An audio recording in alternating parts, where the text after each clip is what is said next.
हिंदी फिल्मों में जैसे अक्षय कुमार, सलमान खान रहते हैं, ठीक वैसे ही भोजपुरी इंडस्ट्री में नाम है पवन सिंह का, जिसकी गाने और मूवीज जो होती हैं उनकी लाइफ भी काफ़ी चर्चाओं में बनी रहती है। इन्हीं किस्सों में से एक किस्सा है वह जब पावर स्टार पर लगा था अपनी ही पत्नी की हत्या का बड़ा और गंभीर इल्ज़ाम। यह किस्सा था साल 2014 का, जब स्ट्रीमिंग स्टार नीलम सिंह से शादी की थी और शादी के महज 1 साल बाद ही उनकी धर्मपत्नी नीलम ने मुंबई में खुदकुशी कर ली थी, जिसके बाद तमाम तरह के इल्ज़ाम उन पर लगने लगे थे।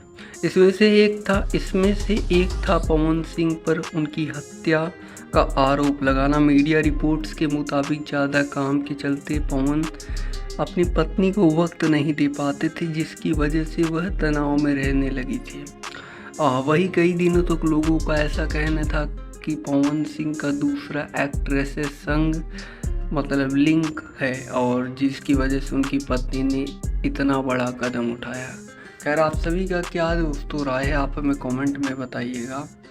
फिलहाल हालांकि इसमें से कुछ भी आरोप साबित नहीं हो पाए और पावर स्टार पवन सिंह ने सभी पिछली बातों को भुलाए हुए जिंदगी की नई शुरुआत की। साल 2018 में पवन सिंह ने एक बार फिर शादी कर ली। उन्होंने बलिया की रहने वाली ज्योति सिंह से सात फेरे ले लिए। शादी में उनके परिवार वाले और कुछ करीबी दोस्त भी शामिल हुए थे। और फिलहाल इसके बारे में आप सभी को ज़्यादा डिटेल में नहीं बता सकता। फिलहाल जो भी रिसर्च निकल कर आता रहता है हम आप तक देते रहते हैं जानकारी। तो ऐसे ही भोजपुरी इंडस्ट्री से रिलेटेड तमाम न्यूज़ देखने के लिए आप हमारे साथ जुड़ सकते हैं जी। धन्यवाद।